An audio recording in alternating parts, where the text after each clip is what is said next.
Marathi publishing house आणि English publishing house, मी international नाही म्हणत आहे, इंडियन नॅशनल पब्लिशिंग हाऊस. आता तुम्ही पण नॅशनलच आहात, पण थोडे मराठी जास्ती आहे आपलं असं. माझं फक्तच मराठी आहे. फक्त माझी मराठी. लहान मुलांची काही सिलेक्टेड एक 20 टायटल्स ही इंग्लिश आहेत. बर. सो आपण जर कंपॅरिझन करायचं म्हटलं तर ती कशी कंपॅरिझन होऊ शकते? ती कंपॅरिझन अशी होऊ शकते की दिल्लीमधला बसलेला किंवा मुंबईमध्ये बसलेला इंग्लिश पब्लिशर आधी आपण त्याचं हे करूया, विश्लेषण करूया. त्याला बाउंड्रीज नाही आहेत. हो. सो त्यांनी XYZ पुस्तक काढलं, हो. कादंबरी धरू आपण साधी, एक त्यांनी नॉवेल काढलं, तो पॅन वर्ल्ड विकू शकतो. हो.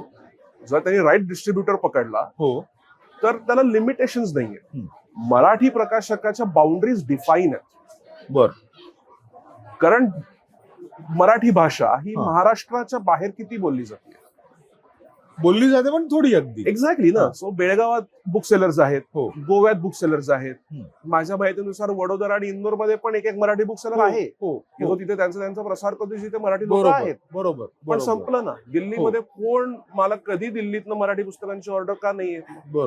कारण ते लिमिटेशन्स आपल्या भाषेचे. Same with Hindi also. पण हिंदीला परत थोडं प्लस पॉइंट आहे, कारण हिंदी आपल्या 29 स्टेट्स पैकी 20 मध्ये तरी प्रामुख्यानेच बोलली जाते. बरोबर आहे. सो त्यांचंही मार्केट थोडं मोठं आहे. म्हणजे त्यांना विचार करावा लागत नाही की अरे 1000 एडिशन काढायची का 5000 लावायची, जो आपल्याला करावा लागतो की 700 लावायची, 1000 लावायची का 2000 लावायची.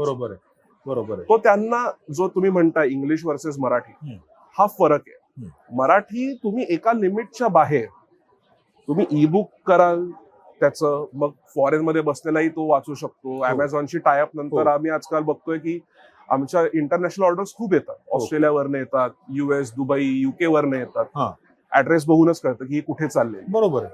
पण अगेन लिमिटेशन आहे. बर. कारण मराठी बोलणारे किती असतील? 10 कोटी, 12 कोटी, 14 कोटी जण असतील.